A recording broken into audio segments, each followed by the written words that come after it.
Concordo plenamente. Pois é, não tem mais que ficar esperando um evento acontecer. Hoje a gente consegue fazer tudo. E, pessoal, a aula de hoje, uma aula temática muito bacana, bem diferente, asma e exercício. Poucas vezes eu vejo temas com essa pegada, com essa temática. Então, como eu deixei um recadinho para vocês, aproveitem a aula do professor Edil, tirem suas dúvidas, não tenham medo de perguntar no final, tá bom? Quem quiser deixar perguntas, deixa lá no grupo, ou manda para mim no privado no WhatsApp, eu deixo aqui, não precisa ligar microfone, qualquer coisa, se não quiser, mas lembre-se, com certeza todo mundo tem um aluno asmático. É difícil uma pessoa que não tem um aluno asmático. Então, aproveitem para tirar as dúvidas, conhecer técnicas, métodos de como trabalhar com um aluno nessa condição. Tá bom, pessoal? Professor Edil, seja bem-vindo, professor. Obrigado mais uma vez. E aí, a sala é sua, tá bom? Boa aula. E estou lhe acompanhando aqui. Não tô, eu só fico aqui off, mas eu estou monitorando tudo. Tá bom? Tá ótimo, tá ótimo. Viu? De antemão, agradeço, Anderson, o convite, né? Agradeço também a indicação do professor Cláudio, Sim. que passou o nosso contato. E a gente está podendo estar compartilhando conhecimento mesmo nesse momento, né? A gente precisou de diversas adaptações nesse período de pandemia e uma delas é essa possibilidade da gente conseguir conversar com pessoas que talvez em outro momento a gente não conseguisse de uma forma tão rápida, né? Isso, com certeza. E uma das ideias nossas, aqui tem muitos que já conhecem o nosso trabalho aqui, eu disse, quando a gente começou a montar a semana, né? Pessoal, não quero pegar só o pessoal de Fortaleza, eu não quero pegar o pessoal mesmo, eu quero pessoas de fora, porque a gente precisa estreitar esses laços, a gente precisa aproximar as pessoas. O online, ele estreita laços, ele aproxima pessoas. Então, vamos convidar professores que realmente possam trazer os alunos, que a gente possa estreitar, conversar sobre a educação física, saber como é que está a educação física no Pernambuco, na Bahia, como é que está. Aqui hoje em dia, professor, nós temos alunos do Acre, nós temos alunos do Ceará, temos alunos de Pernambuco, Paraíba, Bahia, Coisa boa também, né? Muito bom, Piauí, pessoal. nós temos muita gente no Maranhão também. Então, assim, a gente tem muita gente do Nordeste, tem o pessoal do Norte e também tem um pessoal do Sudeste. Então, assim, realmente a gente teve muita gente aí inscrita no evento, né? E muita gente não de capital, tem muita gente de cidade do interior. Então, isso é muito bacana porque está chegando longe, de cidades menores. Então, isso é uma oportunidade muito legal para eles. Arretado. Eu acho muito válido e precisando da gente, pode contar. E a recíproca é Certo? mesmo. Precisando da gente aí também em algum evento, pode contar conosco. Tá bom? Na hora. Então, como tu falaste, é importante essa temática porque a gente tem uma prevalência muito alta de asmático na população, né? E aí eu vou trazer uma série de questões, né? Umas caracterizações da asma para a gente poder perceber que no nosso ambiente de prescrição e acompanhamento de um asmático, ele passa muito mais, ele vai muito além da periodização do exercício, de qual exercício correto e tudo mais. Então a gente vai conversar um pouquinho sobre isso hoje. Eu espero que vocês se sintam à vontade e também não tem problema. Se tiver alguma dúvida assim que você acha que tem que ser urgente, pode chamar, abre o áudio, professor, e aí a gente vai conversando. Não tem problema não. Tranquilo. Tá certo? Tranquilo? Eu vou Tranquilo, professor. disponibilizar aqui, Anderson, para ver se vai todo mundo conseguir visualizar. Fechado? Tranquilo. Pode ficar sossegado. Vou sair aqui, só tirar meu vídeo, mas eu estou aqui. E aí, gente? Foi? Estão conseguindo visualizar?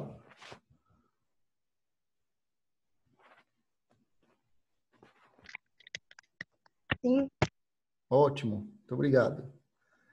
A gente na universidade com essas aulas síncronas e assíncronas, não sei se vocês estão assim, mas a gente acaba, né, tendo uma série de novidades no quesito de como vai estar tendo esse contato via online, tá? Então, só deixar a apresentação abrir aqui para a gente poder. Estão conseguindo visualizar direitinho? Só para confirmar que eu não consigo ver vocês. Sim. Ótimo, obrigado. Então, iniciando aqui o trabalho, boa noite a todos, gente. Meu nome é Edil de Albuquerque e eu venho tratar hoje uma temática relacionada a asma e exercício físico, certo? Então, para a gente dar o início, Eu sou professor de Educação Física, licenciado e bacharel, eu tenho as 2 graduações. A minha formação não foi a plena, né? O currículo da plena já tinha sido extinto, mas a universidade, o currículo era o mesmo, né? A grade horária era a mesma, e a gente tinha formado, saía com licenciatura e bacharelado. Eu sou especialista em reabilitação cardiopulmonar e doenças metabólicas, mestre em ciências da saúde e doutor em saúde da criança e do adolescente. Mas nada disso teria acontecido na minha vida se eu não tivesse tido um professor de educação física que me influenciou positivamente lá atrás, né? Que fez com que eu abrisse os olhos e visse que era aquilo que eu queria para minha vida. Então eu falo muito disso, que antes de tudo eu sou professor e sou proveniente de um bairro chamado Curcurana. Talvez quem seja recifense pernambucano saiba onde é ali, que é depois de Barra de Angada. Tenho muito orgulho disso. Sou pai de um foguete. Meu menino parece aquele Tasmania, pequenininho. Está chegando outro agora em novembro. Sou realizado pessoalmente, né? E eu acho que é uma coisa importante, o professor Luciano até falou ontem. Tem muita gente que leva em consideração a pesquisa como sendo a única coisa, né? A última Coca-Cola do deserto e tudo mais, mas a minha meta de vida é conseguir auxiliar e ajudar na formação profissional de novos professores, né? A gente discute muito isso na universidade.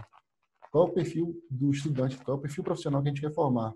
No meu ponto de vista, a gente tem que formar profissionais capacitados para o mercado. Então, minha meta de vida é conseguir, né, ter uma família feliz, saudável, né, e que a gente consiga estar formando professores para o mercado de trabalho que vão fazer a diferença. Essa é a nossa esperança. Eu sempre digo aos meus alunos, educação física é o único curso de saúde na minha concepção, porque é o único curso que trata com saúde. Todos os outros cursos de saúde tratam com a doença. Então, a gente sempre tem que levar em consideração isso, tá?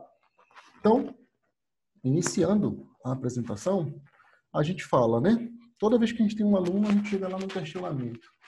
Ele tem diversas questões. Fez a avaliação física, fez tudo mais. E aí, chega um menino, uma criança, um adolescente que tem um problema respiratório. Ele cansa, ele sente mal-estar, ele não tem uma capacidade cardiorrespiratória aguçada. E aí a gente tem um questionamento, né? Alguns. Será que isso é asma? Mas vamos lá. Será que a gente entende o que é asma? Isso é um déficit de todas as graduações, né, de educação física, que a gente acaba não conseguindo estar muito inserido no processo de doença, né, do entendimento disso, de que maneira a gente vai poder estar trabalhando durante essa construção da periodização do treinamento dele e do entendimento disso. Então, para a gente dar um início, né, o que danado é a asma, professor? A asma, na verdade, ela é a inflamação crônica das vias aéreas inferiores, ou seja, da parte inferior do seu pulmão, que aí vai estar liberando diversos mecanismos fisiopatológicos, tá? E no frigir dos ovos, vão ter diversos sintomas e sinais relacionados à asma, que são as crises asmáticas, que são desencadeadas por alguns mecanismos, alguns processos biocinéticos, e isso vai influenciar diretamente na redução desse calibre brônquico. Ou seja, o brônquio vai reduzir esse calibre e vai limitar o fluxo aéreo, né? A capacidade de trocas gasosas.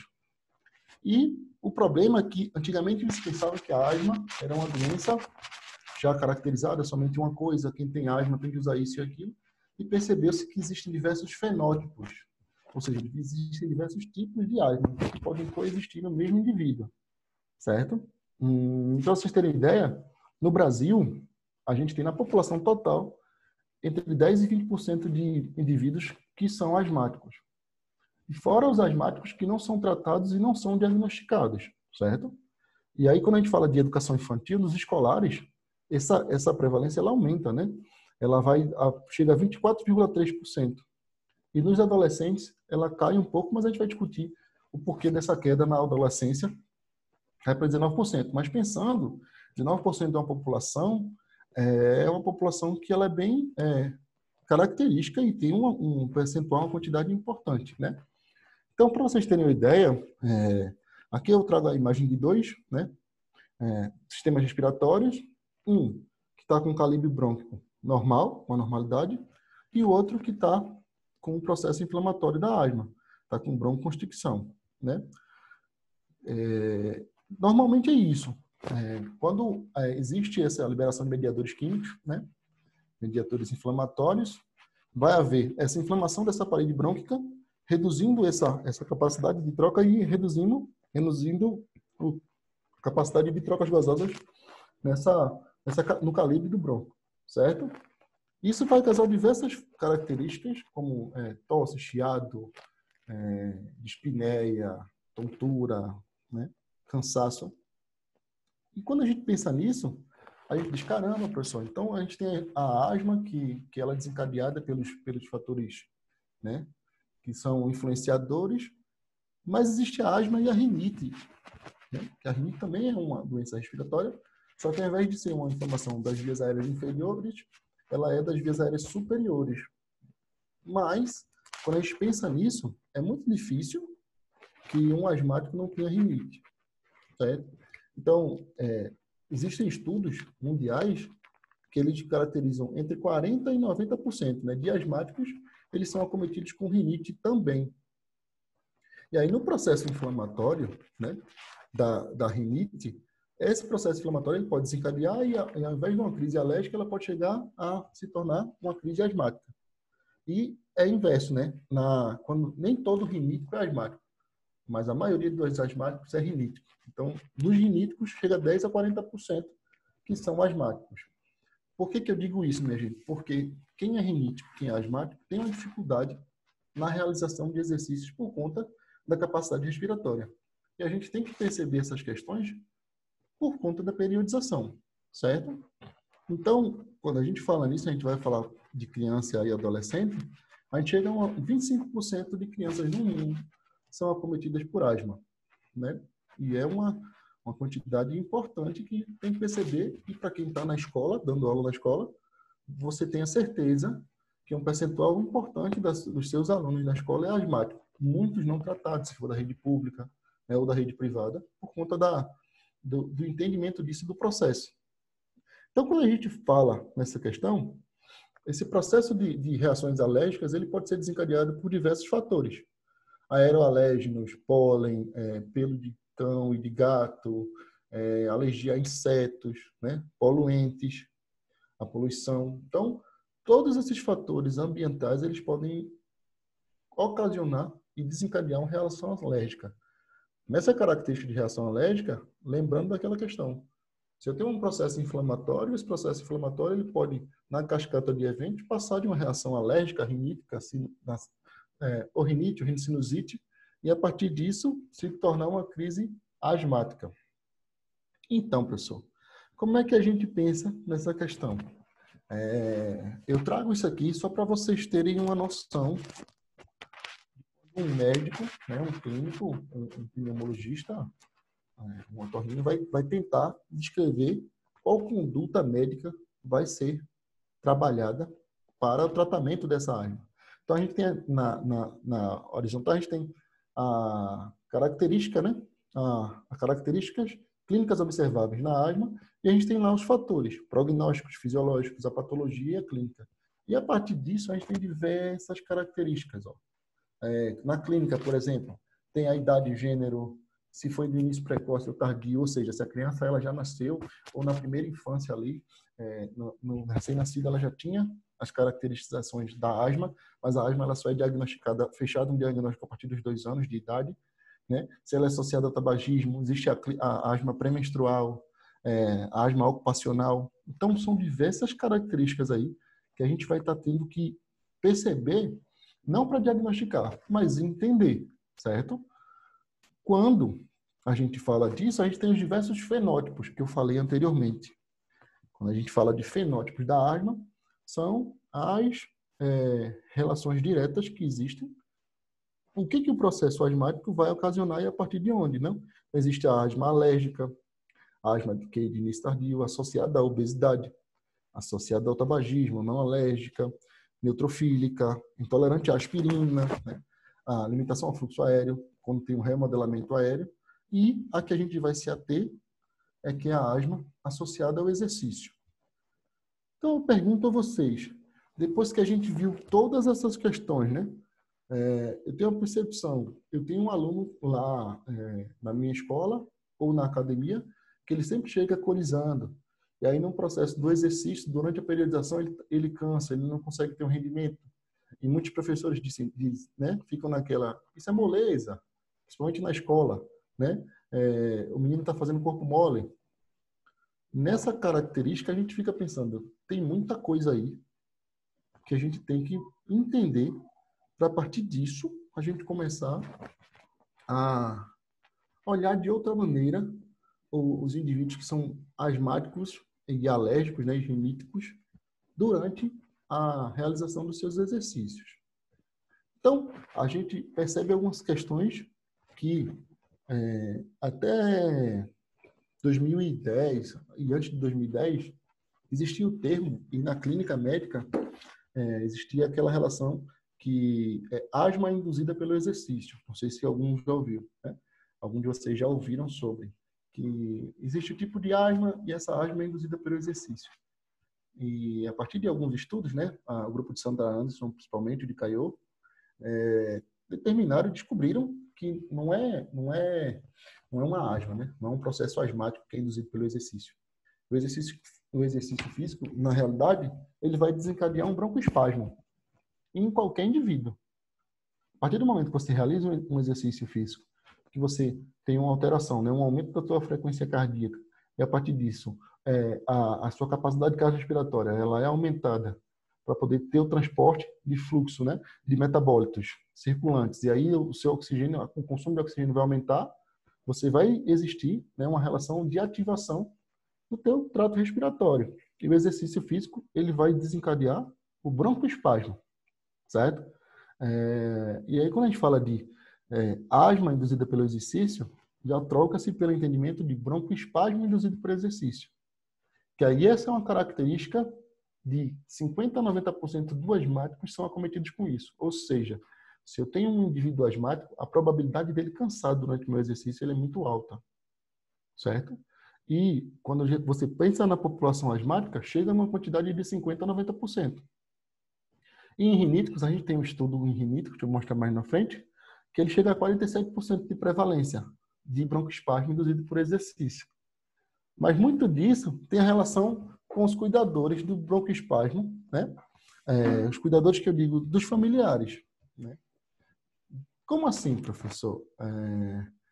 Muitas famílias, elas acabam tendo receio. Se você tem uma criança asmática, tem um filho asmático, um sobrinho asmático, os familiares, né, os responsáveis por esses indivíduos, eles acabam excluindo essa criança de alguma prática esportiva, exatamente por ter o receio, achando que a partir dessa prática esportiva ou a prática de exercícios e atividades físicas vai fazer com que ele entre numa crise asmática, ele vai ter a asma, e a partir dessa asma vai trazer diversas questões que vão dificultar no seu processo de saúde normal. Eu tenho um filho asmático, né? O meu menino, ele tem 3 anos, e ele é asmático. Desde muito cedo ele faz tratamento. E a gente faz tratamento exatamente para poder que ele permaneça fazendo as atividades, né, os exercícios. E não existe nenhuma limitação nisso. O fato disso é que a gente tem algumas caracterizações. Eu vou tentar explicar. Não vou me ater muito à questão da fisiopatologia. Quem tiver alguma dúvida pode entrar em contato comigo lá no Instagram, né? Que a gente pode conversar, manda um direct, que a gente posso estar mandando material para vocês também, não tem problema nenhum. Mas a teoria que é mais aceita hoje, né, relacionada à fisiopatologia para o broncoespasmo e por exercício, é relacionado a partir de um exercício vigoroso, né, existe uma desidratação do fluido periciliar da mucosa brônquica que vai fazer com que exista uma liberação de mediadores inflamatórios, que são histaminas, prostaglandinas, leucotrienos, né? Existe o processo das interleucinas também, L6 e L4, que vão estar sendo ali dissipadas na circulação e vão influenciar nessa broncoconstricção, nesse processo inflamatório. Isso vai causar a teoria osmótica, que vai causar uma quantidade de muco nessa região, dificultando ainda mais o processo de hematose, né, que vai ser a troca gasosa. E para a gente poder ter o entendimento, para você chegar no broncoespasmo, não é qualquer exercício que vai desencadear, né? Dependendo da suscetibilidade do indivíduo. Mas quando você pensa, o exercício ele vai ter que ser vigoroso. para que ele, a partir do exercício vigoroso, ele chegue a ter uma exacerbação desse trato respiratório que vai chegar a uma broncoconstricção, né? E no diagnóstico em si, é realizado o teste de espirometria, que é o de função pulmonar, e para você caracterizar um indivíduo dizendo, esse aqui ele tem broncoespasmos por exercício, ele vai caracterizar por uma queda de 10% dos valores do VF1 pós um teste desses valores basais, ou seja, o indivíduo faz um teste de espirometria do sopro, né, que muitos conhecem dessa maneira, e a partir disso tem-se o teste, o valor específico do resultado basal, você faz uma técnica de broncoprovocação, e a partir da técnica de broncoprovocação, você refaz esse teste e, havendo uma queda de 10% nos valores iniciais, você acaba tendo o diagnóstico fechado, certo? Então, mas professor, que é uma coisa importante assim, né? E os métodos diagnósticos, eles não são tão fáceis, na verdade, para o broncoespasmo por exercício, como era conhecido anteriormente como asma induzida por exercício. E, então, é toda uma característica, né? É toda uma sequência lógica. Eu tenho um aluno, e aí eu tenho uma suspeita que ele tem alguma dificuldade de respiração, né, durante uma prática vigorosa, um exercício intenso. Eu posso sim, como o professor Luciano disse ontem, a gente pode encaminhar para um médico especialista, né? Então, a sequência lógica seria, eu vou falar do serviço público, que eu faço parte do Laboratório de Pneumologia do Hospital das Clínicas da Universidade Federal de Pernambuco. Mas, normalmente, qual é o fluxo disso? A criança ele vai para um médico, para o clínico geral, e aí ele vai relatar isso, esse clínico ele vai passar para o especialista, um alergo, um pneumologista, e depois das caracterizações, dos sinais e sintomas, ou seja, o médico ele vai perguntar se a criança ela sente cansaço ao exercício, se ela tem alguma resposta ao exercício, se ela sente dor no peito, né, o chiado, o sibilo, e a partir disso ele caminha para os laboratórios ou locais especializados para a realização dos testes diagnósticos, que são os testes de broncoprovocação. Nessas técnicas de broncoprovocação, existem diversas, que são as técnicas diretas, que é a infusão de medicamentos, ou seja, se a gente está na teoria osmótica lá que eu falei, da fisiopatologia do broncoespasmo, que vai ser a liberação de estaminas, prostaglandinas, leucotrienos. A gente pode fazer técnicas diretas, que é ou inalação de mannitol, ou inalação de solução salina, que vai potencializar essa teoria osmótica, ou até infusão de medicamentos, que podem influenciar nessa cascata de eventos, ou eu posso fazer as técnicas indiretas, que elas são não mais fáceis de ser realizadas, mas elas são menos invasivas, que seria a corrida em esteira e a hiperventilação eucápnica voluntária, que são as que eu vou me ater hoje. Uma coisa importante, né? A gente tem na pracardiologia o padrão ouro para mensuração da pressão arterial, né? A gente tem padrão ouro para avaliação da ergospirometria, na verdade. A gente tem uma série de padrão ouro para avaliação da composição corporal. Para o broncoespasmo induzido por exercício, não existe um padrão ouro, né? Mesmo o melhor que sendo, ele vai ser o padrão ouro para a população que ele vai estar representando. Talvez tenha ficado um pouco complicado, mas é porque é uma doença tão multifatorial que uma técnica em si ela não foi ainda determinada como padrão ouro por conta das outras características que podem influenciar. A temperatura do ambiente pode influenciar, o local onde você está fazendo, se você mora a nível do mar, se você mora em altitude, se o ambiente é mais seco, onde você vive, tudo isso pode influenciar, porque é exatamente o trato respiratório, né? Então, quando a gente pensa nessas questões, né? O broncoespasmo por exercício está relacionado diretamente a queixas e sintomas respiratórios após as atividades. Uma coisa importante, gente, a gente tem uma alta prevalência em indivíduos asmáticos, certo? E indivíduos riníticos do broncoespasmo por exercício, que a gente chama de BIE, né? na supressão da palavra. Mas o broncoespasmo, ele pode acometer até 10% da população não asmática. Vejam que interessante. Então, mesmo um atleta, o seu aluno, que ele não tem diagnóstico de asma, que ele não tem diagnóstico de rinite, ele pode apresentar um cansaço por isso e ser diagnosticado com o broncoespasmo induzido por exercício. Não, então, é importante que a gente perceba algumas questões e, principalmente, aquela avaliação, achei muito interessante, aquela planilha de avaliação do treinamento, avaliação da periodização, de como você vai ter a resposta desse aluno de forma aguda ali, pós-exercício, para saber se ele está tendo alguma dificuldade respiratória, né? E os sintomas são dispneia, tosse, sibilância, falta de ar, né? O sibilo, chiado. E, de certa maneira, para quem sente isso, sabe, e para quem tem um broncoespasmo mais intenso, sabe a dificuldade que é de respirar depois que se faz um exercício, né? Depois que você pratica o exercício vigoroso. E muito disso, muitas dessas características, na infância e na adolescência, podem acabar inibindo a prática da atividade física. Tanto pelo desconforto respiratório individual, a pessoa sentir, quanto pelo receio da família. Dizer, eu não vou deixar o menino fazer, porque ele vai fazer o exercício, ele pode acabar passando mal, e aí eu vou ter que ir para a emergência e tudo mais. Só quem foi para a emergência hospitalar com a criança cansada sabe. Eu sei disso. Assim, Deus fez um caminho tão interessante na minha vida que eu tive diversas oportunidades na graduação, só saindo um pouco da palestra, que trabalhei com basquetebol, trabalhei no NASF, fui coordenador da academia da cidade, né? E quando eu enveredei para o mestrado, eu já era noivo, eu pude escolher. Eu passei em 2 programas de mestrado, na UPE, em Educação Física, e na Federal, em Ciências da Saúde, e eu pude escolher em trabalhar com atividade física e com broncoespasmo para exercício. E aí eu acredito, né? Meu anjo da guarda chegou lá e disse, não, trabalha com isso aqui, com broncoespasmo para exercício. Eu enveredei, tanto na pesquisa quanto na minha prática em si, com broncoespasmo para exercício. E hoje meu filho, ele tem broncoespasmo por exercício e a gente conseguiu perceber muito cedo as características de asma, de alergia e de sinais e sintomas. Isso assim, Deus aí botou o dedo e disse, vai por esse lado aqui que vai facilitar a tua vida e da tua esposa em algum momento. E, graças a Deus vem facilitando, certo? Por que eu falo isso, né?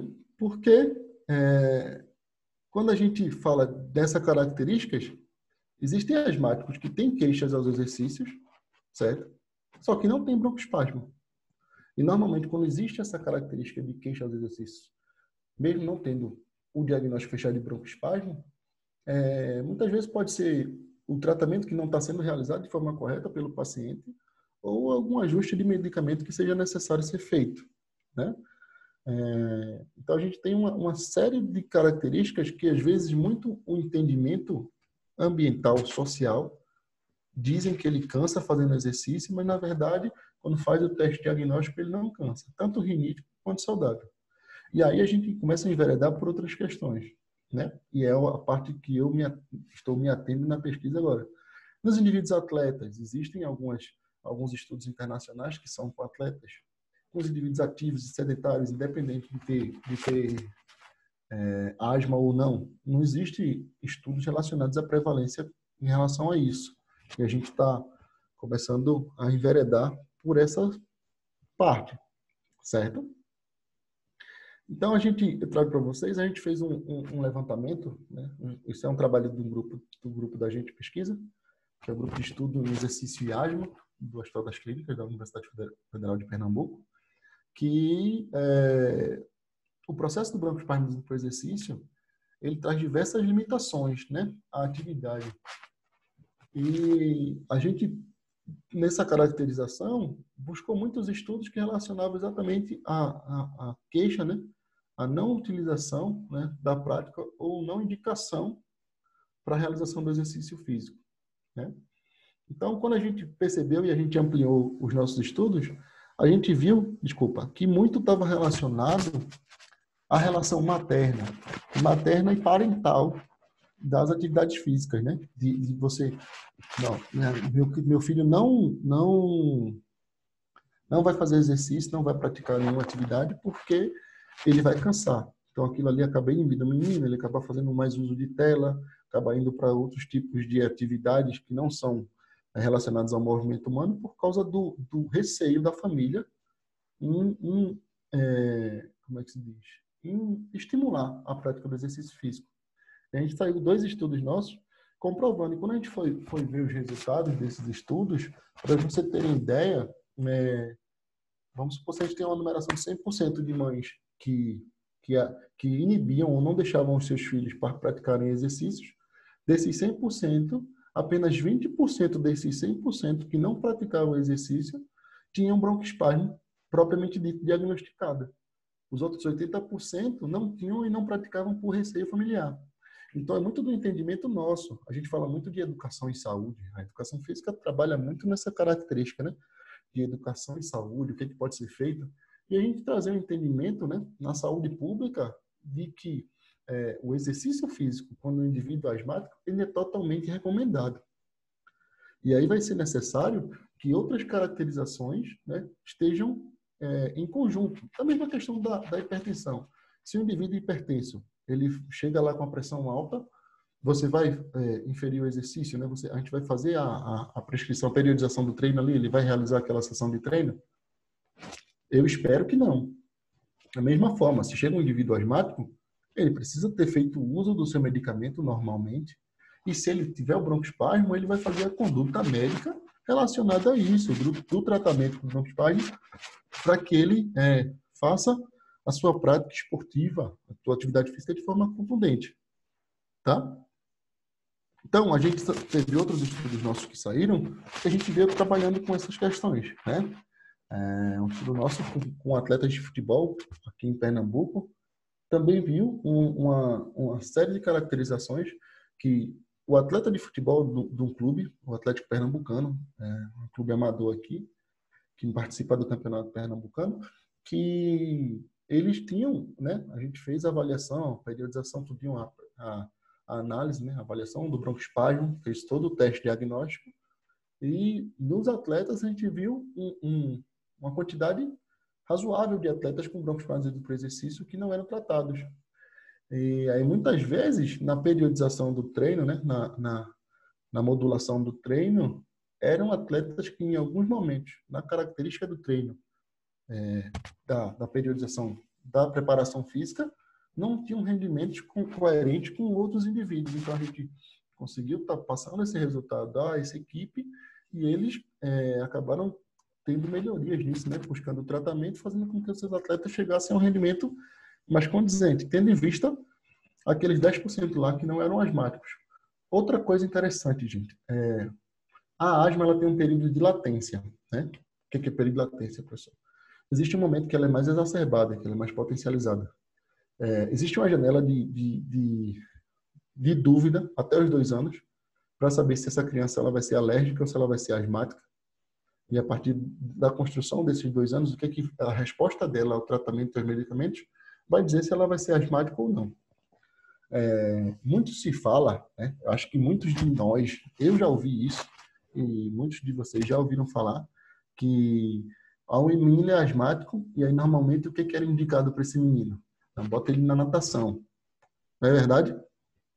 Bota ele na natação, porque na natação ele vai ter a melhoria da capacidade respiratória, né? Ele vai conseguir respirar melhor, isso vai fazer muito bem. Olha o dedinho. Era o que mais me indicavam. Olha Todos aí. os médicos falavam isso para mim. E eu vivia na natação, gostava mais ou menos, mas meu negócio era jogar bola e outras coisas. Odiava trocar um por outro. Exatamente. Mas pensem, isso foi há muito tempo. Não há muito tempo. Existem algumas condutas que ainda indicam isso. Mas é muito complicado, gente. Lembra quando eu falei sobre técnicas diretas de broncoprovocação? Quando você está na natação e a piscina não é tratada deionizada ou com ozônio, o que seja, é tratada com cloro, a probabilidade dessa criança asmática, se ela for suscetível, ela cansar durante a natação é muito maior do que se ela estivesse jogando bola, se ela estivesse entendendo pipa, se ela estivesse jogando bola. Cansei, Edil, desculpa estar atrapalhando. Cansei de ter isso. Aí Tá o vendo? professor, ele pedia para eu fazer aquela respiração emergindo na água. Sim. Submergindo. Toda vez que eu cansava durante o treino, ele pedia para eu ficar fazendo lá até melhorar. E aí, veja que interessante. Eu não estou querendo apontar o dedo para o professor, porque eram conhecimentos, né, e ainda são conhecimentos que não estão acessíveis a gente da educação física. Mas isso aí, esse tipo de respiração, a técnica de respiração das braçadas, né, você faz 3 braçadas imersas e uma, né, submersas e uma imersa. Quando você faz a respiração, que você faz o giro da cabeça, você respira pelo nariz, pela boca e solta pelo nariz. Esse processo de inalação, você inala o cloro que está ali imerso, ó, na piscina, na lâmina d'água. Esse cloro ele pode desencadear o processo de broncoconstricção, que aí vai causar esse processo de cansaço que tu tiveste. Entende? Provavelmente era falta de conhecimento e falta de acervo mesmo, porque eu tenho 30 anos, então isso daí foi há 20 Não é... anos, 20 e poucos anos. É verdade, é verdade. E o modelo de formação também, na verdade, assim, há 20 anos atrás, há 30 anos atrás, a gente sabe que era um modelo de formação diferente. O que eu digo é que a gente também não pode, a partir de agora, vocês já precisam saber, já tem que ser difusores de conhecimento. Você estiver dando aula de natação, chegar algum menino que está indicado por asma, e se a sua piscina é tratada com cloro, primeiro de tudo, tente fazer uma indicação para ele realizar um teste de broncoprovocação, para saber se ele tem broncoespasmo por exercício. E mesmo assim, mesmo ele sendo asmático, indo para a piscina de cloro, a probabilidade dele desencadear um processo inflamatório brônquio por conta do cloro é muito alta. Então, assim, já é adequado que você tente visualizar outras estratégias, né? E aí, nos nossos estudos, a gente começa a perceber exatamente isso, né? Existe esse período de latência que a asma ela é mais forte e ela pode, né, a partir na adolescência, ela pode sumir. E aí muitos vão associar se foi a natação que o menino fez mais cedo, se ele praticava exercício ou tratamento. E, na verdade, pode ser um processo de adaptação do corpo. O seu corpo ele já se acostumou, ele já tem os processos, né, de defesa, e você vai ter essa normatização, né, essa readaptação do trato respiratório aos aeroalérgenos, aos processos inflamatórios. E aí o que acontece? A pessoa, na fase adulta, ela pode deixar de ter a asma, mas ela foi asmática na infância ou rinítica na infância, e ela pode deixar de ter asmática. E vez ou outra, tem um evento de exacerbação disso, de uma crise alérgica ou asmática. Ou, então, ela vai permanecer asmática para o resto da vida, né? Ela vai continuar fazendo uso de medicamento para o resto da vida, tendo crises de mudança de clima, temperatura. Eu mesmo sou rinítico. Estou morando em Caruaru, que é uma cidade do interior de Pernambuco. Hoje o clima mudou. O clima mudou, meu nariz fechou, eu já percebo. É o termômetro sensitivo da gente.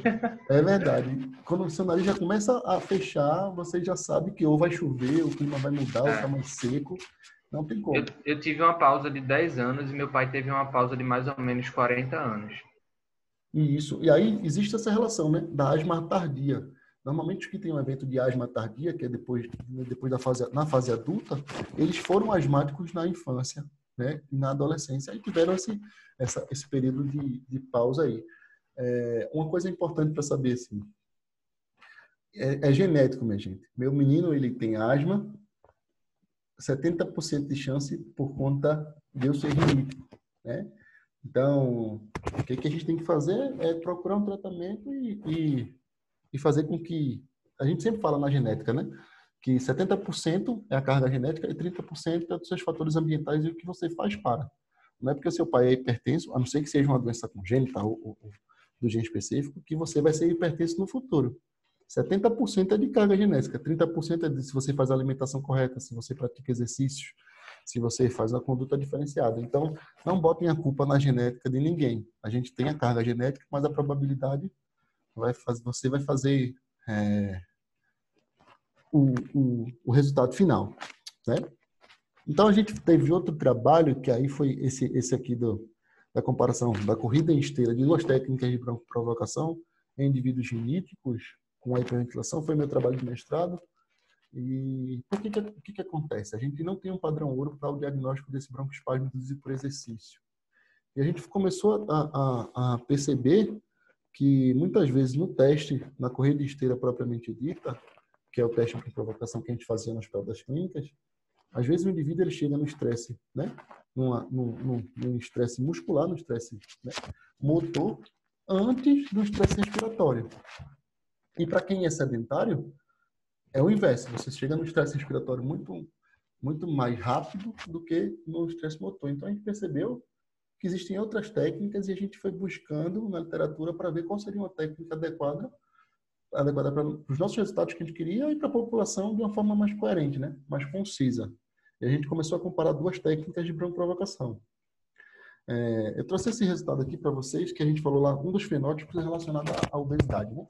A obesidade e o broncoespasmo por exercício. Esse artigo saiu agora, em julho, se eu não me engano, que esse é um trabalho que está relacionando, a gente fez a comparação, né, de adolescentes asmáticos que são acometidos com broncoespasmo, né, e a gente fez a caracterização entre os eutróficos, os sobrepesos e obesos, né, para a gente poder ter essa diferenciação. E a gente descobriu os resultados que o adolescente que está num grau de obesidade, ele, além de ter a maior probabilidade de ter um broncoespasmo por exercício, né, ele tem a intensidade maior de queda, ou seja, existem níveis de broncoespasmo, né, de cansaço. Então, o adolescente que é obeso, ele cansa mais, com intensidade maior, e além de intensidade maior, se vocês perceberem, ele é o último gráfico, né, o quadradinho aí, dessa área sobre a curva que a gente fez. E ele, além de cansar mais, ele ainda passa mais tempo cansado. Ou seja, porque o broncoespasmo, você tem o cansaço, se você fizer o tratamento, você retoma a normalidade, você consegue recobrar a capacidade respiratória de uma forma mais rápida. E muitas vezes também, até o indivíduo que não faz o tratamento consegue. Mas com a obesidade, o adolescente, além de cair mais, de cansar mais, né, de ser mais intenso a crise respiratória, ele ainda passa mais tempo para voltar à normalidade. Isso é importante quando a gente faz as outras associações, né? Isso é uma doença multifatorial, que tudo vai influenciar. Tanto do processo inflamatório da obesidade, que a gente já discute, já sabe muito disso, mas também da relação do tecido adiposo, da compressão torácica. Então, tem todas essas características que vão influenciar nesse broncoespasmo, certo?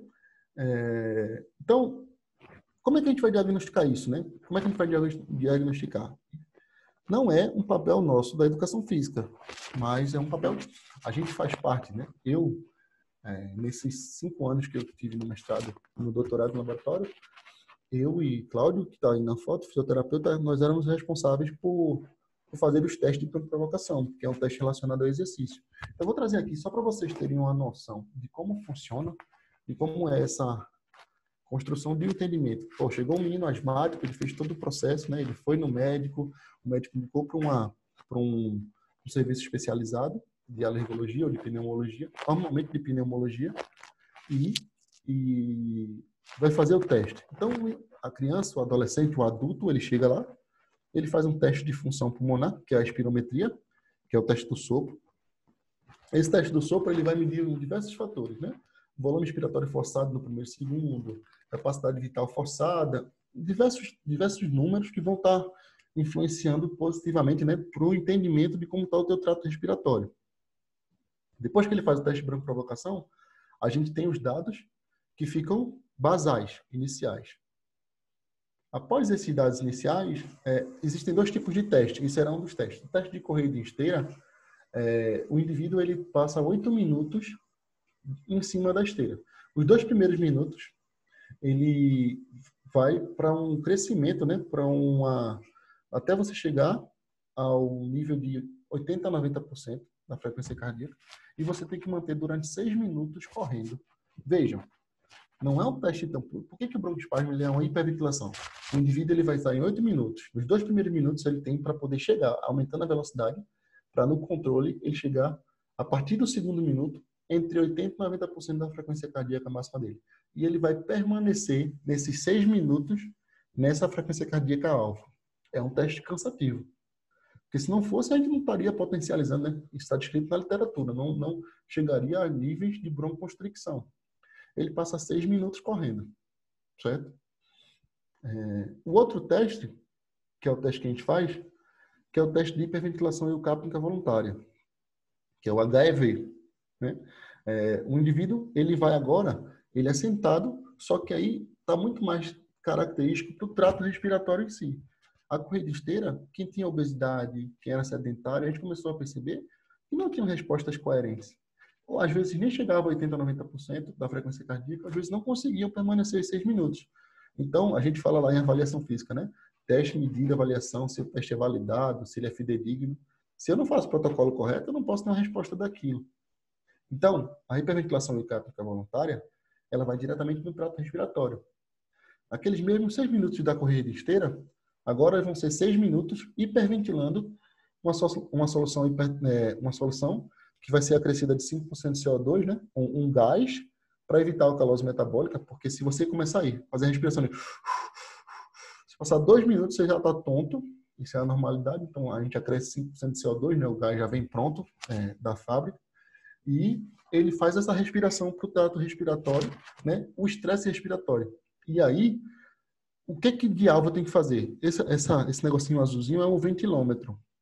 Nesse ventilômetro, a gente vai e mantém uma intensidade de 21 a 22 vezes o valor do volume expiratório forçado que ele fez lá na espirometria.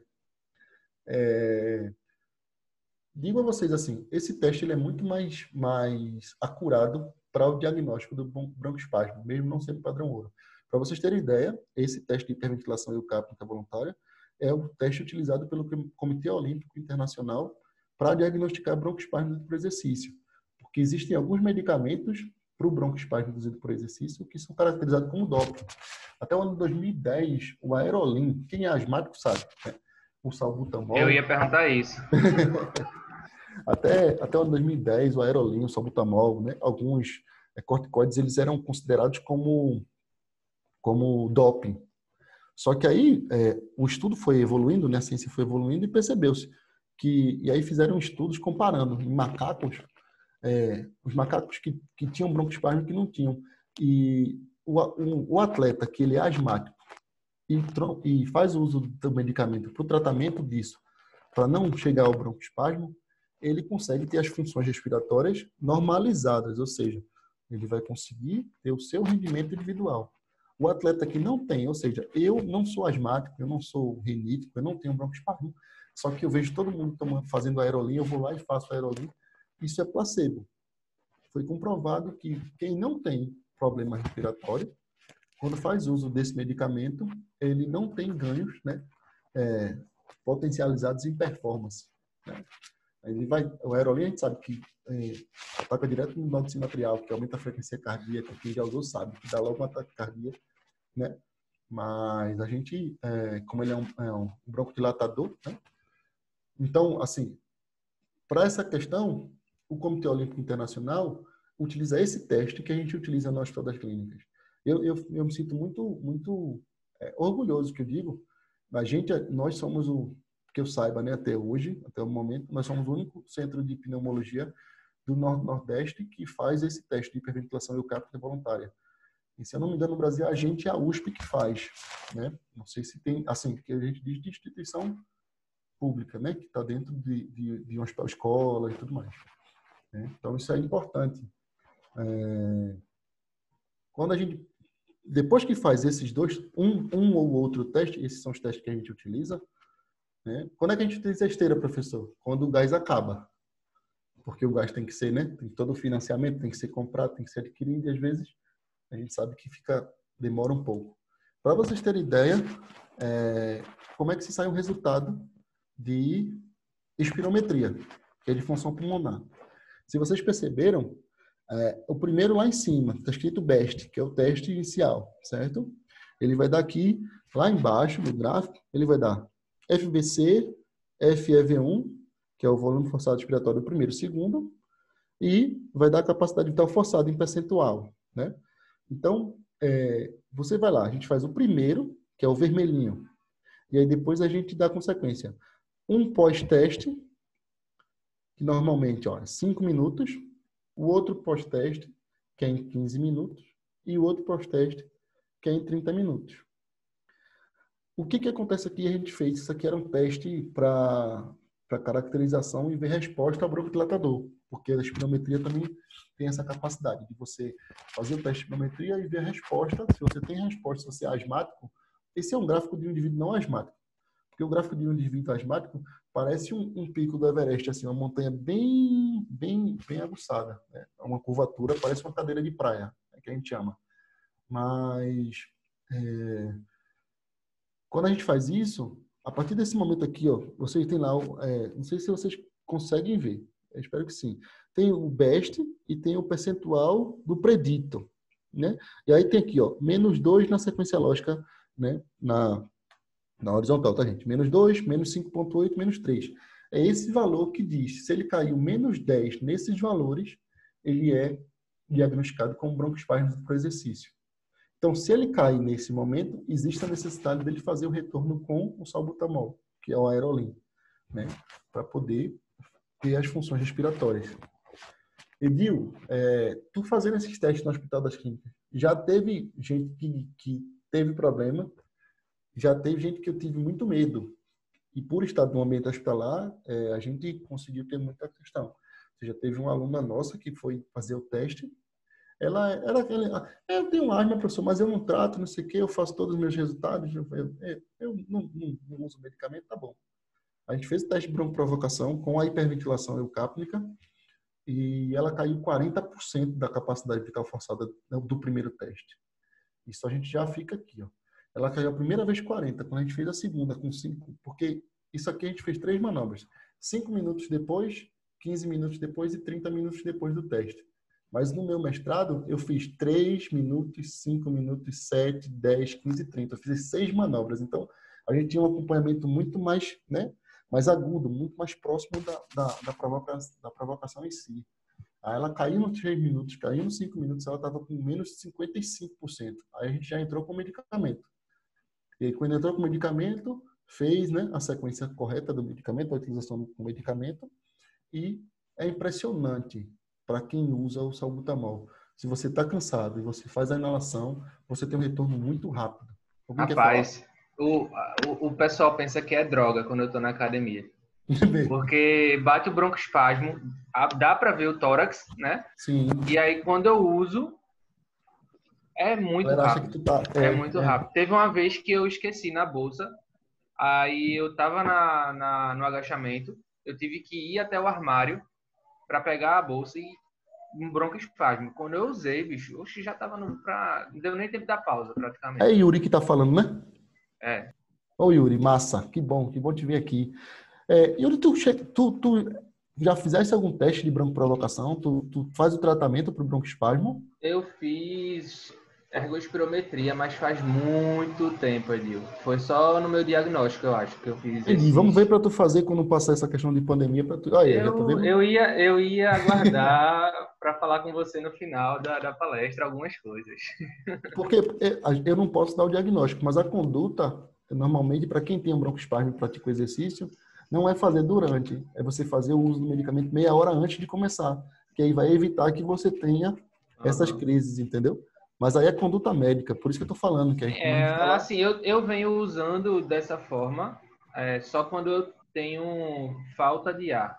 Entendi. Ou no broncoespasmo mesmo. Foi orientação médica. Eu não, por mais que eu esteja estudando, mas eu nunca entrei nessa área da asma. Entendi. Aí é isso que eu queria falar com você já. Depois, eu ia me convidar. Tá ótimo. Sem problema nenhum. Tá certo? Essa é uma função nossa da universidade, né? Fazer com que esses resultados cheguem à população, com certeza. Se a gente tem a conduta, tá tranquilo. Massa. Tá? Então, eu trago isso assim, porque todo mundo fala, né? Pô, educação física é só jogar bola. Aí o cara pega um exame desse, né? Um aluno chega, professor, eu fiz um teste de espirometria, eu fiz um teste de broncoprovocação. O professor disse que eu tenho broncoespasmo. Quando você vê aqui a intensidade de queda, você tem como perceber, né? Qual é a intensidade de queda? Se ele cai leve, se é moderado, se é grave, se é intenso. E qual é o tipo de conduta de tratamento. Porque imagine, vamos supor, o salbutamol ele vai alterar a frequência cardíaca e vai dar aquela questão de novo. Você vai periodizar em cima da frequência cardíaca, se ele faz uso de salbutamol 30 minutos antes e vai alterar essa frequência cardíaca, como é que você vai controlar? Então, são outras variáveis que a gente começa a perceber que existe a necessidade da gente entender, certo? E aí eu trago isso aqui só para a gente falar um pouco assim do meu doutorado e das novas perspectivas que a gente está fazendo, né? O nosso grupo, ele existe antes de eu entrar no Hospital das Clínicas, né? Entrar na universidade, e já faz mais de 10 anos que trabalha com técnica de broncoprovocação. E agora, dentro do Hospital das Clínicas, a gente está trabalhando, indo a fundo mais na relação da fisiopatologia, né? do entendimento do processo fisiopatológico do broncoespasmo em si. Então, desse nosso laboratório, a gente já saiu, tem 3 patentes, né? Tem 3 equipamentos que estão em processo de patenteamento em relação ao broncoespasmo e à asma, propriamente dito.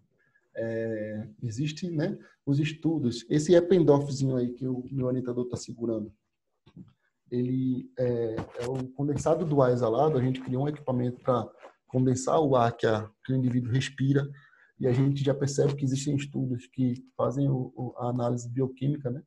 A análise de citocinas nesse ar condensado, e a gente está buscando essas novas perspectivas. Além disso, a gente fez outra parceria com o grupo de química que está vendo o perfil de metabólitos, né? O perfil metabonômico desse mesmo biofluido, porque é um biofluido que não é invasivo, não é coleta de sangue dos indivíduos, da criança, do adolescente, do adulto, e sim, ele passa 15 minutos respirando no local e esse ar é condensado e consegue fazer estudos em cima disso. Então, eu trago essas características para mostrar que a gente está num ambiente que não é tão fácil, né? Não só a universidade pública em si, por conta das questões da questão financeira mesmo de aquisição de equipamento, mas no ambiente, por estarmos no Nordeste, as coisas aqui serem um pouco mais difíceis. Então, só para a gente dar o fim, né, nessa minha intervenção, eu talvez tenha saído um pouco da perspectiva do entendimento de qual seria a palestra. Achar que eu fosse dizer qual é o melhor exercício para asma, né? Qual é o melhor exercício relacionado à asma e exercício. Eu trouxe aqui inquietações para a gente começar a perceber que vai muito mais além disso. E o entendimento disso, o exercício vai ser qualquer um. Vai ser a diferença da sua intervenção e o seu entendimento, como o processo fisiopatológico pode influenciar ou não do seu aluno. Alguém quer falar? Acho que não. Acho que abriram o microfone. Então, boa noite, professor. Boa noite. É Josué. Oi, Josué. Tudo bem? Tudo bem. Eu queria saber se a piscina ela não tiver cloro, pode ser feito o exercício. Pode, Josué, pode. Né? Normalmente, hoje em dia, tem muitas piscinas exatamente por perceberem, né, os indivíduos asmáticos e níticos, que são tratadas com ozônio, né, deionizada, outros produtos que aí pode ser utilizado mesmo. A gente procurei muito para nosso filho fazer aula de natação, mais novinho, mas era difícil de encontrar a piscina que não era clorada, né? E graças a Deus no condomínio que a gente mora, a piscina é tratada com deionizado e aí ficou mais fácil. Beleza? Você tá lembrado de mim, né? Oi? Tá lembrado de mim, né? É porque eu não tô te vendo. Quando eu terminar aqui, eu vou começar a ver vocês. E aí eu consigo lembrar com certeza. Josué, o nome eu me lembro. Fisionomia daqui a pouco que eu vejo. Foi lá do oitavo período, 2017, na BGM. Ah, massa, Josué. Fechado. Que bom. Inclusive, eu fui laureado. Olha aí, que bom. Parabéns, cara. Parabéns. Coisa boa. Estou continuando aí. Eu tenho uns trabalhos. Depois eu queria falar com o senhor.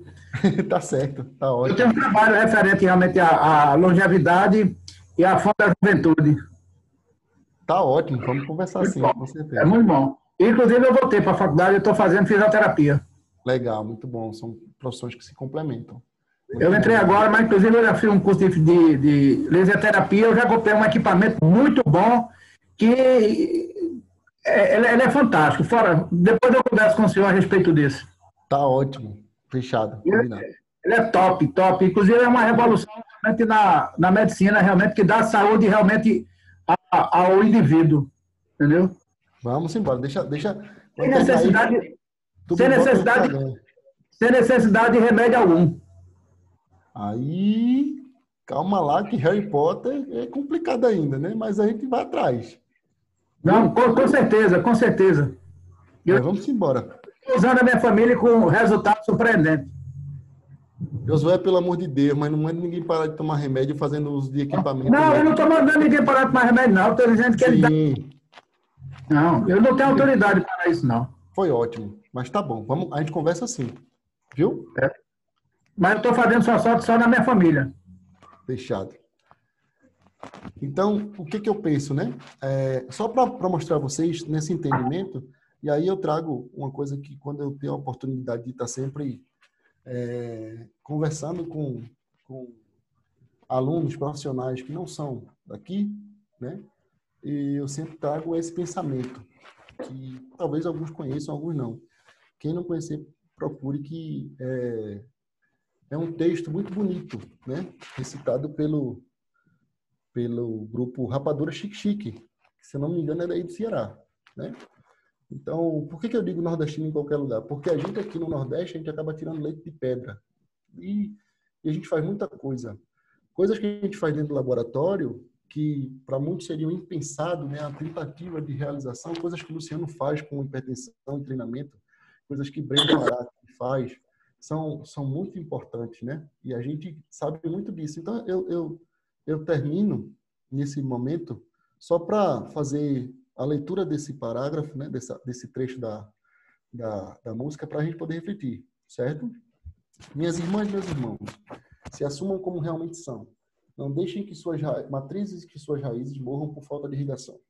Ser nortista e nordestino, meus conterrâneos, não é ser seco nem litorâneo.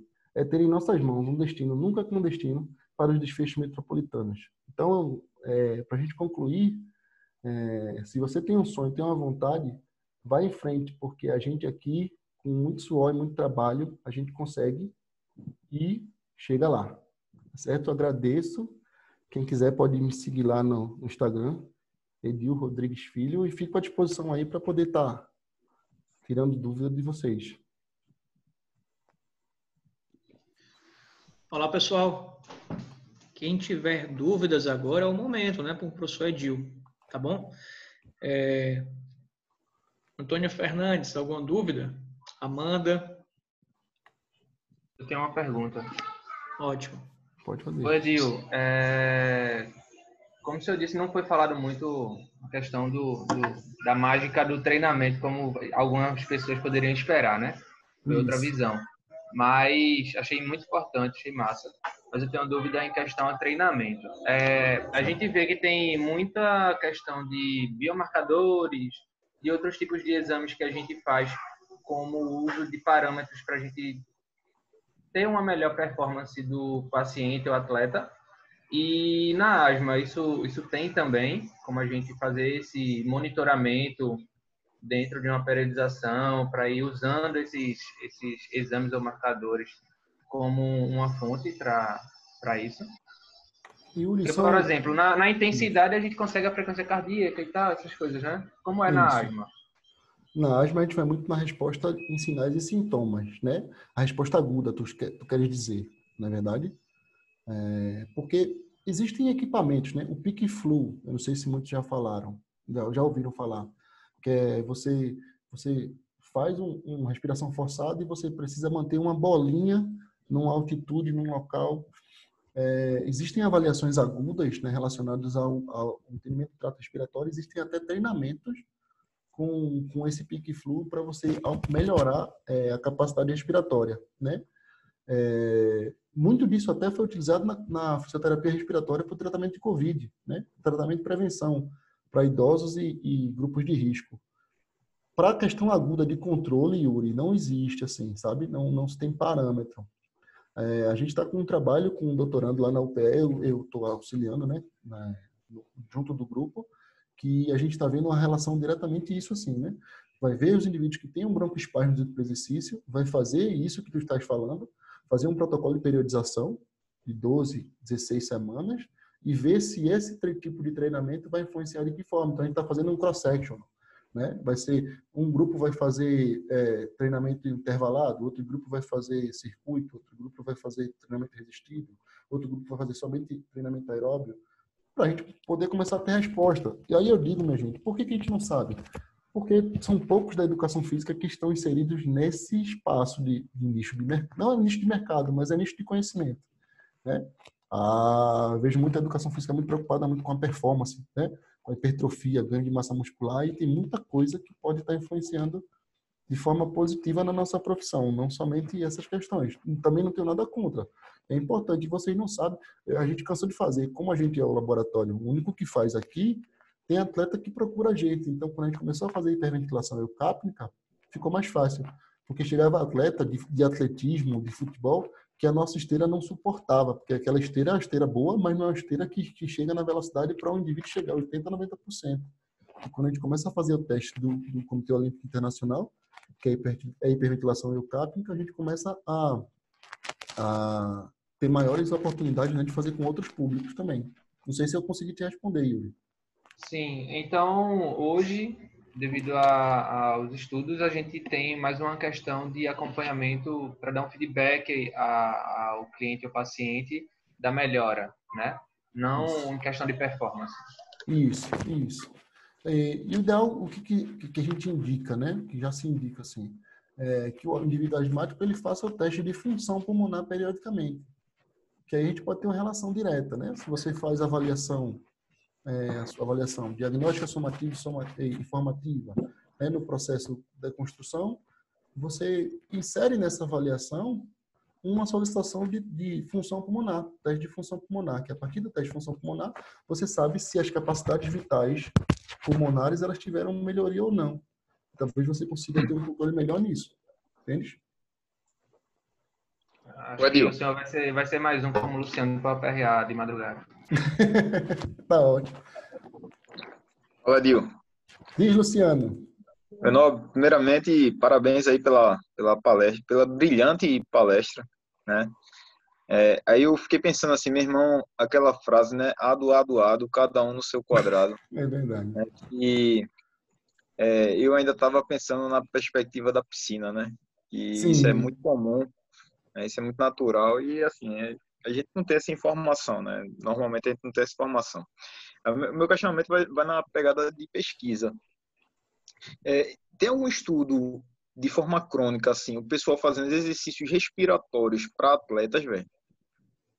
Não, Luciano. A gente está fazendo. Isso que é uma uma viagem, bola nossa. Tá falando aí, eu fiquei matutando aqui. Algo que a gente possa fazer na federal, né? Pra gente debater. Porque é muito sensível, né? Quando a gente vai falar assim do ergospirômetro, o cara vai fazer Sim. o ergospirômetro. Eu vi que tu falasse que não tem um padrão ouro, né?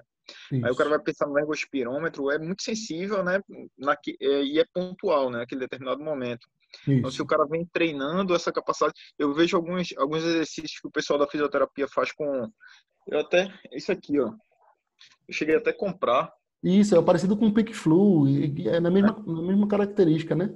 Tem que encher o balãozinho. Comprar, porque minha esposa é médica, aí no negócio do Covid, a gente somente vai ter que fazer exercício para aquela viagem, a gente comprou, mas eu mal fiz. Mas enfim, a gente tá aqui em casa. Aí eu fiquei pensando, né, se o cara fizesse, se isso poderia repercutir ou não no condicionamento cardiorrespiratório, isso ia repercutir diretamente no nível, né, no nível de condicionamento do cara. Veja como nós pensamos muito próximo, Luciano. Essa foi minha primeira ideia do projeto de doutorado, quando eu entrei no doutorado, né?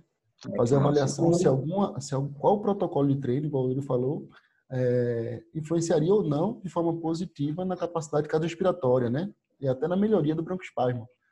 E você sabe, a gente entende que o doutorado a gente vai buscando outras coisas e surgiu uma coisa que é bem interessante, né? Para vocês terem ideia, minha tese está embargada, né? Não pode ser publicada. Se vocês forem procurar no meu nome no Google, pode sair a minha dissertação.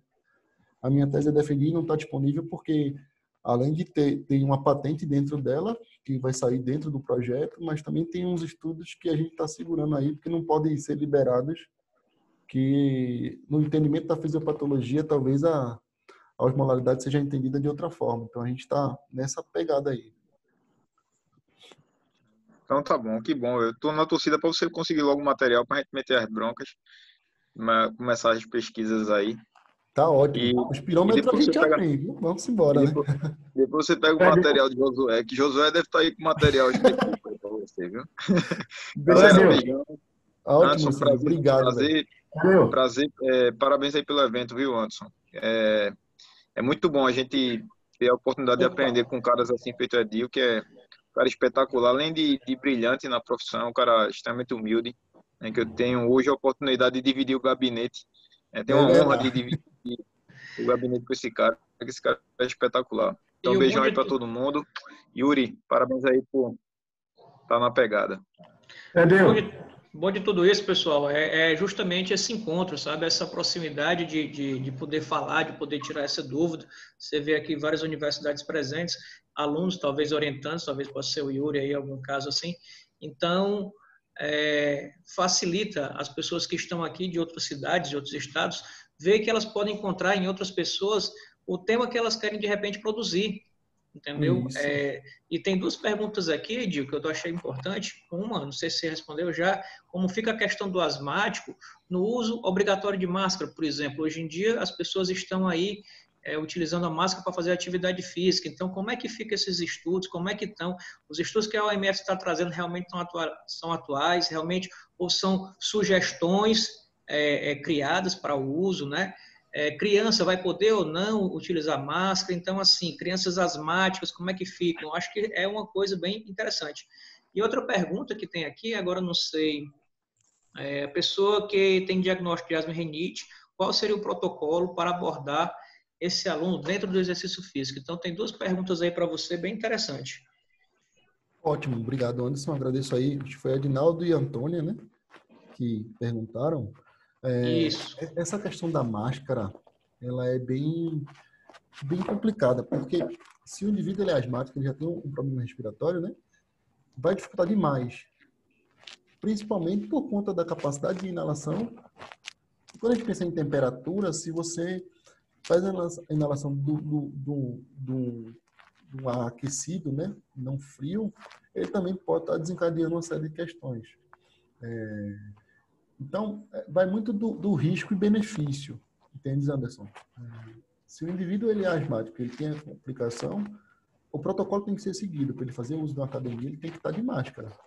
Mas se eu sou asmático, eu tenho dificuldade, e aí tanto o entendimento do personal trainer quanto do professor de educação física, tentar traçar estratégias para que sejam feitos outro tipo de exercício.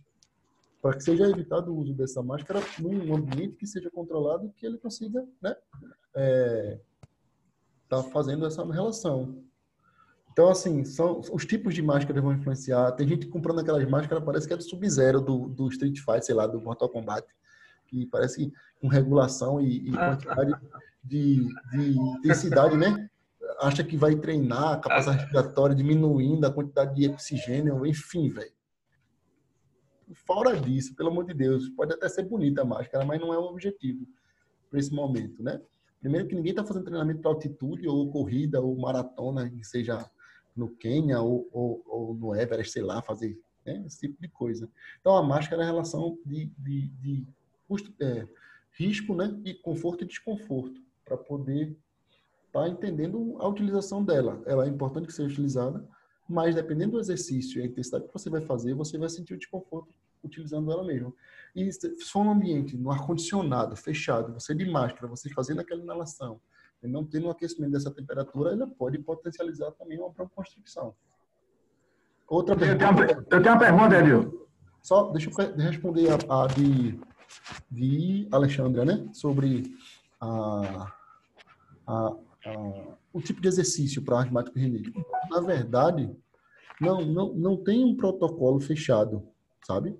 Não tem um protocolo fechado, um tipo de exercício para um asmático rinite. Ele pode fazer qualquer exercício.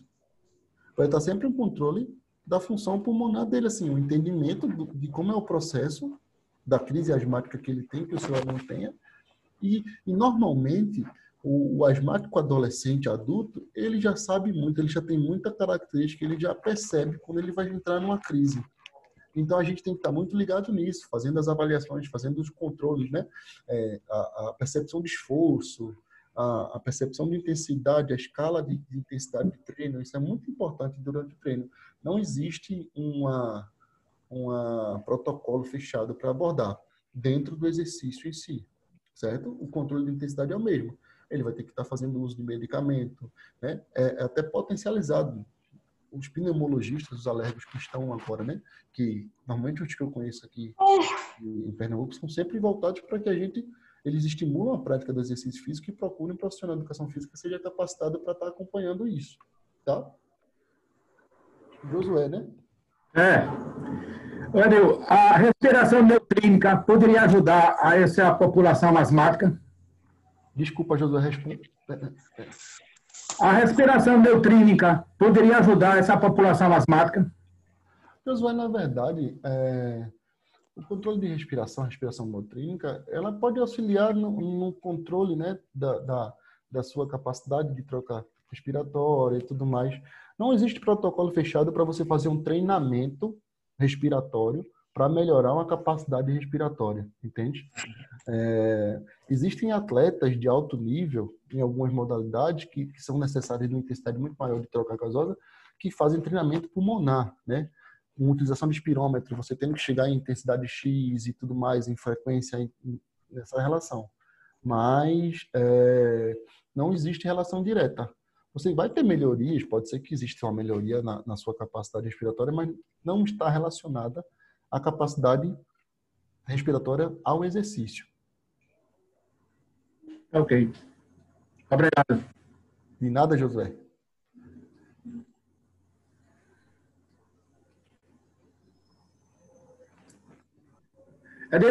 Eu posso complementar referente a isso aí, a máscara, porque no uso da máscara, ele reduz também a quantidade de oxigênio usando a máscara. Sim. Esse é um ponto realmente muito importante. Inclusive, já foram feitos realmente alguns testes, realmente quando se colocava realmente a máscara, que geralmente no ar tem 21%, mas devido a essa poluição, ele reduz para 15%. E quando coloca realmente a máscara, aí no teste que foi feito, ele chega a um valor muito pequeno. Se o cara já... Mas vai dificultar mais ainda ele. Com certeza. Então, tem muitas coisas assim. Aquilo que eu falei, risco e benefício. A gente tem uma gama de possibilidades de exercício físico que podem ser utilizados. Mas aí vai do aluno. O aluno quer ir para o treinamento, ele quer ir para a academia, ele quer fazer um treino de crossfit, o que é que seja, e ali o protocolo é com utilização de máscara. Amigão, você tem que usar o protocolo, tem que seguir o protocolo. Então, vai ser muito da nossa capacidade de inferir intensidade para não potencializar uma crise asmática durante o exercício.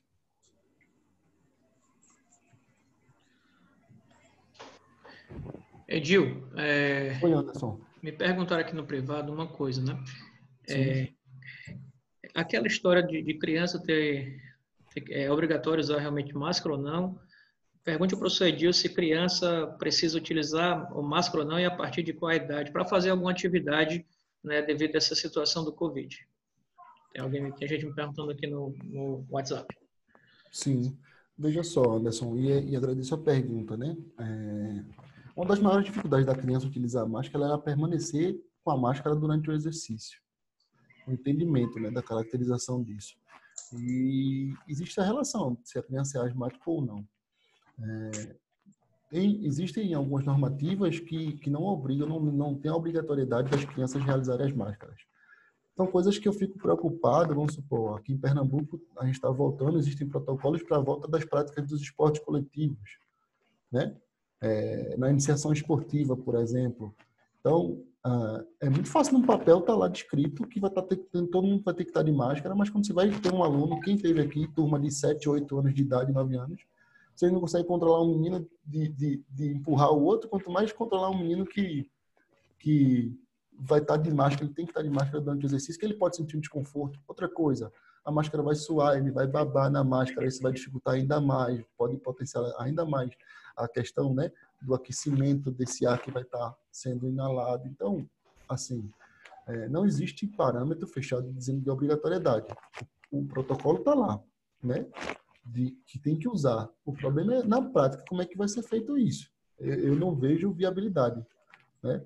Eu posso até adentrar não somente na prática esportiva ou na prática de esporte, mas imagine um ensino infantil na escola, onde os meninos trocam brinquedo e trocam lanche, vai ter que estar todo mundo de máscara. Não, acho inviável, né? Não inadequado, mas inviável, né? Acho que é essa a questão. Deixa eu ver se tem mais um.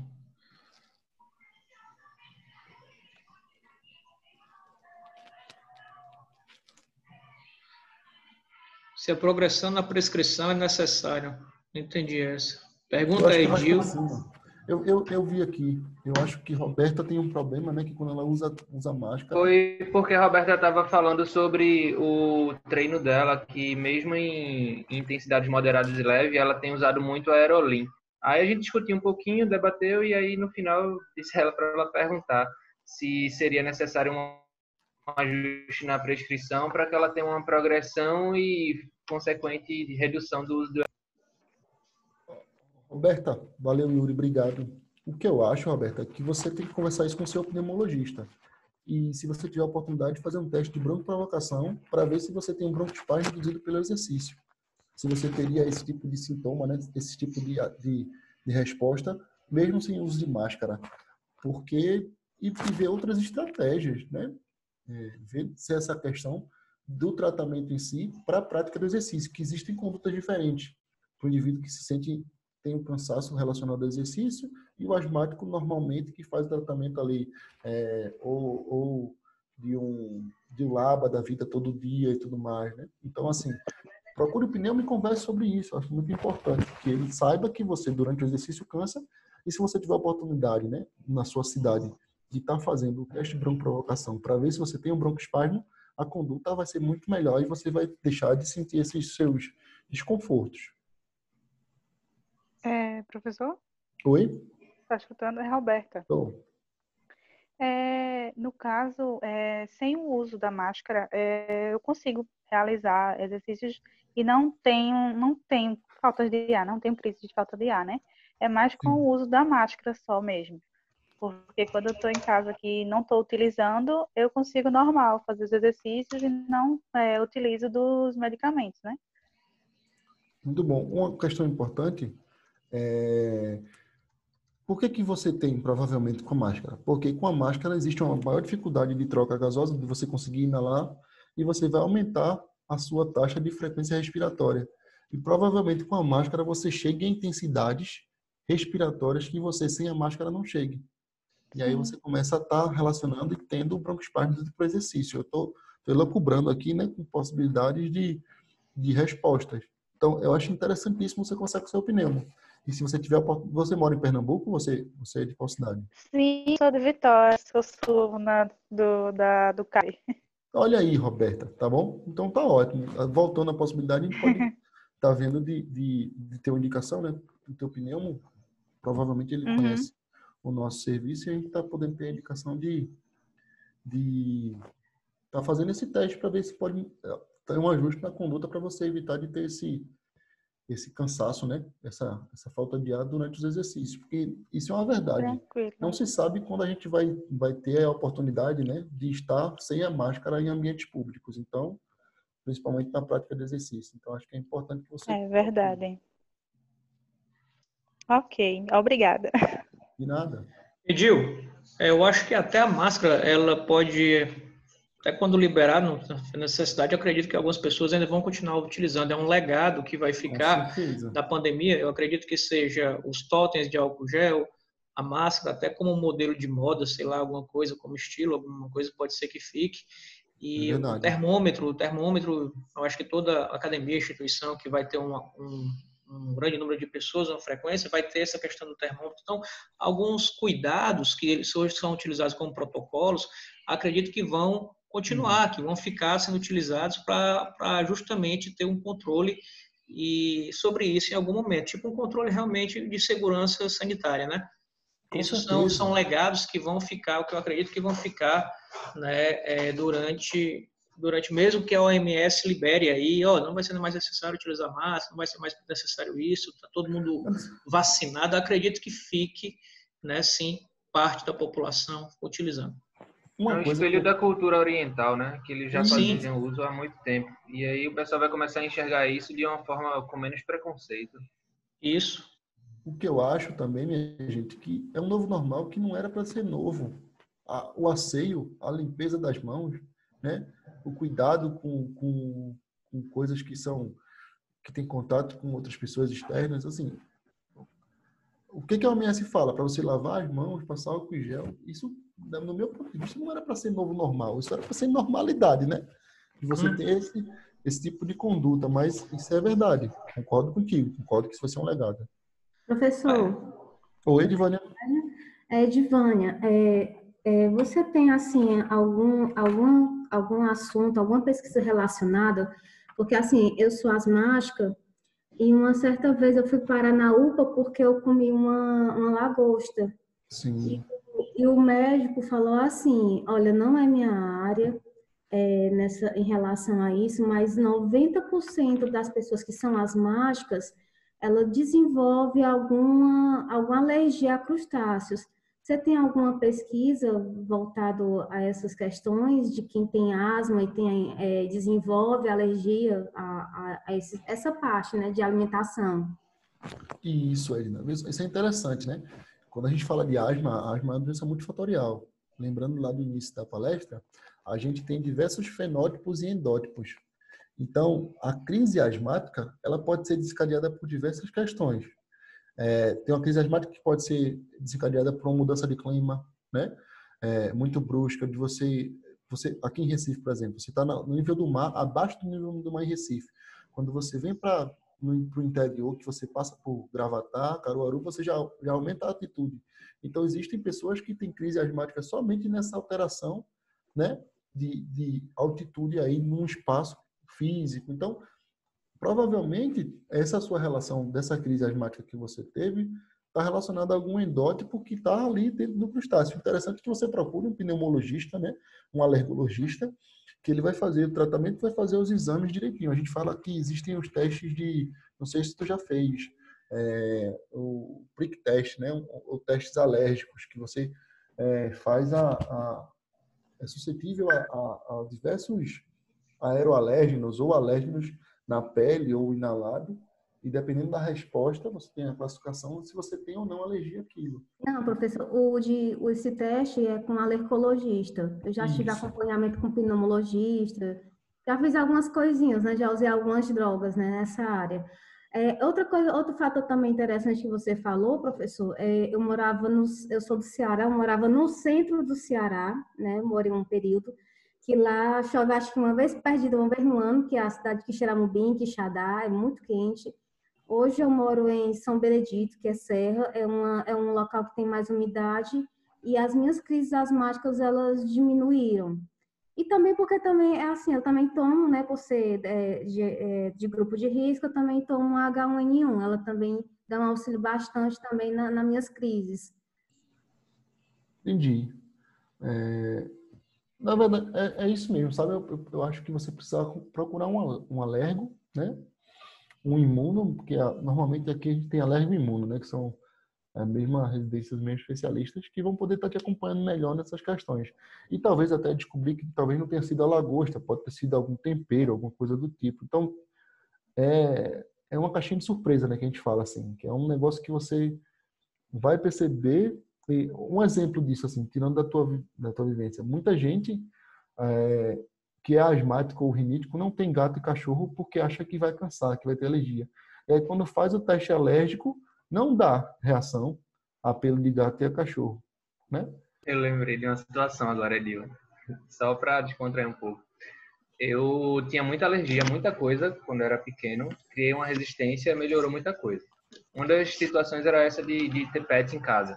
Depois, como melhorou, a gente começou a ter, mas um negócio que eu demorei muito para usar foi perfume.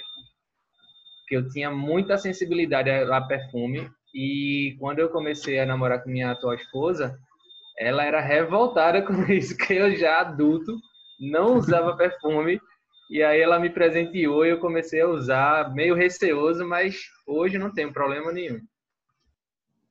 Entendi. Assim, é isso mesmo, né? A gente, pronto, no doutorado eu fiz assim, a gente no protocolo, além dos testes, né, de broncoprovocação, a gente fez teste alérgico, a gente fez exame de sangue para ver IgE, IgG, IgE e IgM. Então, IgG não, o negócio de Covid está tão assim que tudo que a gente pensa em IgE, já fala IgG para ver se IgG positivo.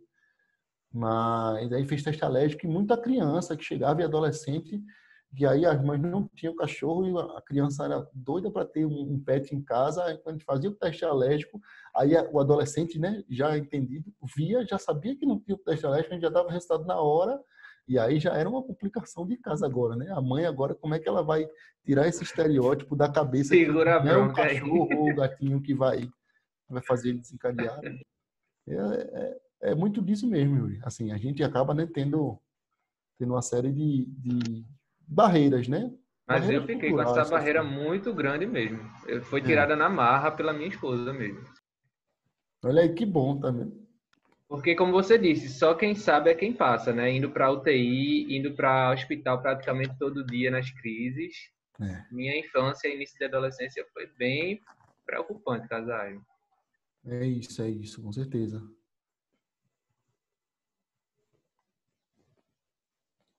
Mais alguém, pessoal, para perguntar ao professor Edil? Alguma pergunta a mais? Poxa, hoje está tendo muita interação, Edil. Tá bacana, viu? Bem legal, tá um papo bem descontraído, o pessoal conversando. Então é isso mesmo, pessoal. Isso que a gente quer na semana da educação física.